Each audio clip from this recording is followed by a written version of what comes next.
हाय दोस्तों, अस्सलाम वालेकुम। Welcome to my reaction channel. एक नए वीडियो के साथ जैद पटेल साहब का ये वीडियो है मुस्लिम पर्सनल लॉ पे। देखते हैं जैद साहब का क्या राय है। मिलते हैं वीडियो के एंड में।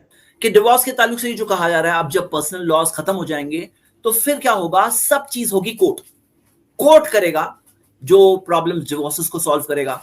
जो हम देखते हैं फिर जो रिलीजन का दखल उसमें कुछ नहीं होगा, उसके अंदर सब चीज कोर्ट से होगा, प्रोसीजरल चीज से होगा। अब पहले तो मैरिज को मैरिज का स्टेटस, डिवोर्स को डिवोर्स का स्टेटस क्यों दिया गया है कि दो लोग एक साथ में रह सकते हैं या अलग होंगे। तो ये किस चीज से मान्यता मिलती है, एक्सेप्टेंस कैसे मिलती है? रिलीजन से मिलती है, ये रिलीजियस की प्रैक्टिस में से है। लेकिन आइए, अगर सब चीज कोर्ट में आ जाए तो आप देखोगे इंडिया के अंदर 2 करोड़ से ज्यादा पेंडिंग केसेस थे। हाँ, और आप देखोगे ये नेशनल जुडिशियल डेटा ग्रिड की रिपोर्ट, ये वाली रिपोर्ट ज्यादा लेटेस्ट है जो मैंने ये वाली लगाया यहां पर। ये रिपोर्ट आप देख रहे हो कि कितने केसेस पेंडिंग पड़े हैं कोर्ट के अंदर। कितने सारे 7 करोड़ से ज्यादा क्रिमिनल केसेस पड़े, सिविल केसेस टोटल 7 करोड़ है। हाँ सॉरी, ये जो टोटल वाले हैं ये 7 करोड़ सिविल केसेस है, नॉट 1 करोड़ जैसे मैं पहले कहा, और 2 करोड़ से ज्यादा क्रिमिनल केसेस है। तो हम देखते हैं कि ये है सिचुएशन। जब ये सिचुएशन है, अब उसके अंदर और जो प्रेशर बढ़ेगा कोर्ट के ऊपर, जुडिशियरी के ऊपर और प्रेशर बढ़ेगा, जो पेंडिंग केसेस है वो और बढ़ जाएंगे। और फिर क्या होगा कि आज की तारीख में भी एस्टिमेट है कि अगर कोई नया केस ना आए ना तो 30 साल में क्रिमिनल केसेस क्लियर हो जाएंगे और सिविल केसेस तो कभी क्लियर नहीं होंगे, विल नेवर बी क्लियर्ड, ये कहा जा रहा है। अब यहां पे देखिए कि वही कोर्ट्स जो इतने सारे क्रिमिनल केसेस डील कर रहे हैं, सिविल केसेस डील कर रहे हैं, उनको सारे डिवोर्स केसेस भी डील करने होंगे। और जब डिवोर्स केसेस डील करते हैं तो आपको पता है कि डिवोर्स कई बार लॉन्ग ड्रॉन हो जाता है, कॉम्प्लिकेटेड हो जाता है। और कभी कभार कुछ केसेस के अंदर, जैसा आप ये रिपोर्ट में देख सकते हैं कि 15-15 साल भी लगे हैं कोर्ट में जाकर डिवोर्स मिलने में। क्यों? क्योंकि अगर दूसरी साइड ऑब्जेक्शन कर ले तो 15 साल भी लगे हैं ऑब्जेक्ट करने में, डिवोर्स लेने में। फिर क्या होता है मालूम है? आप ये फिगर देखिए, जो आप मिसाल के तौर पे रिलीजन के एतबार से देख रहे हो, तो 19 लाख ऐसी हिंदू औरतें हैं जो नीदर मैरिड नॉट डिवोर्स्ड, सिर्फ सेपरेटेड, शादी में भी नहीं है, डिवोर्स भी नहीं हुआ है, सिर्फ सेपरेटेड है, यानी बीच में हैंगिंग मैटर है।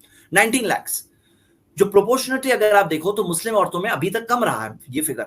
2011 के सेंसस के हिसाब से 2,87,000 है। ये भी नहीं होना चाहिए कि क्लियर कट मैटर हो, मैटर्स क्लियर कट हो। तो हम देखते हैं कि ये केसेस इस तरह के दरमियान वाले सेपरेटेड वाले फिगर्स भी बढ़ जाते हैं। हाँ, बढ़ जाते हैं। और अब आते हैं वो सवाल जो कहते हैं कि भाई औरतों को राइट नहीं दिया गया है, कि इस्लामिक शरिया के अंदर, जो मुस्लिम पर्सनल लॉ के अंदर औरतों को नहीं राइट दिया गया है कि वो डायरेक्ट हस्बैंड को बोल दें कि मुझे डिवोर्स दे दो, कि मैं डिवोर्स दे दो। डायरेक्ट नहीं ले सकती। हाँ, वो काजी के पास जा सकती है, जो टाइप ऑफ, जो एक थर्ड पार्टी जो दोनों तरफ की बातें सुनकर जो फैसला करे, जो बात को समझ करके फैसला करे, या तो हस्बैंड को कह सकती है कि मुझे खुला दे दो। तो डायरेक्ट नहीं है, जैसे हस्बैंड को डायरेक्ट राइट दिया गया, लेकिन वैसे औरतों को डायरेक्ट राइट नहीं दिया गया। इस पे ऑब्जेक्शन उठाया जाता है। तो अगर आप देखोगे, मैं आपके सामने एक रिपोर्ट रख रहा हूं, ये बीबीसी की रिपोर्ट है, यूएसए की है।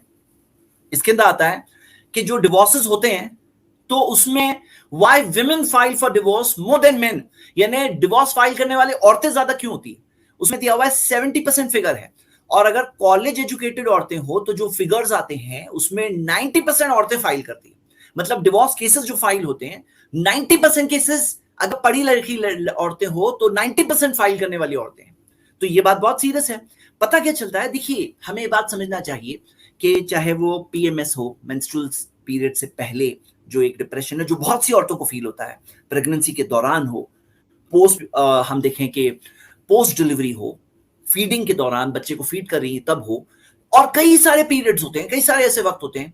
तो ये कई सारे हार्मोनल चेंजेस होते हैं जिसके अंदर एक औरत को उल्टा स्टेबिलिटी चाहिए कि एक हस्बैंड उसको संभाले, और जिसके अंदर अगर वो डिस्टर्ब भी फील कर रही हो तो ऐसा ना हो कि मैरिज जैसा बंधन वैसे वक्त पर, डिस्टर्बेंस के वक्त पर वो डिस्टर्ब फील कर रही है और उस वक्त पर ब्रेक हो जाए। तो इस्लाम ने वो डायरेक्ट राइट औरतों को नहीं दिया जैसे एक हस्बैंड को दिया है, वैसे वो डायरेक्ट राइट औरतों को नहीं दिया है। और हस्बैंड को भी जो दिया है, हमारे सोसाइटी में जो ट्रिपल तलाक बाज लोग करते हैं प्रैक्टिस, जो नहीं करना चाहिए, इस्लाम के अंदर मना है। और इस्लाम का अगर आप डिवोर्स का सिस्टम देखो, हम लोगों ने एक वीडियो बनाया उसके ऊपर, तलाक की कहानी, तो उसके अंदर कैसे ये तलाक का सिस्टम है पूरा एक्सप्लेन किया है ब्लैक एंड व्हाइट प्रोग्राम के अंदर, आप वो देख सकते हैं। तो इस्लाम के अंदर जो सिस्टम है ये इतना ब्यूटीफुल है कि इसके अंदर रिकंसिलिएशन की तरफ धक्का मारा गया है हकीकत में।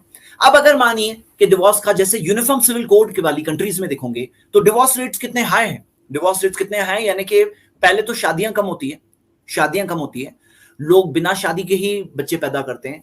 और जो शादियां होती है उसके अंदर भी आप देखोगे डिवोर्स रेट्स कितने हैं कि 100 के किस तरह से 100 शादियों में से 53 का डिवोर्स हो रहा है यूएसए में, 71 का डिवोर्स हो रहा है बेल्जियम में, आप देखिए। और इस्लाम के अंदर ये चीज औरतों में नहीं, औरतों को नहीं दी गई। औरतों को क्या दिया गया कि अगर वो अपने मेहर जो उसको मिला है वो रिटर्न करे, तो वो मेहर रिटर्न करके फिर वो अपना खुला ले सकती है। खुला लेने का चांस है वो हस्बैंड के जरिए हो या काजी के जरिए हो, लेकिन वो डायरेक्टली नहीं प्रोनाउंस कर सकती। हाँ तो दोस्तों, कैसा लगा वीडियो? टॉपिक बहुत अच्छी थी। आप लोग अपनी राय कमेंट बॉक्स में ज़रूर दें। फिर मिलते हैं एक नए वीडियो में, तब तक के लिए अल्लाह हाफिज़।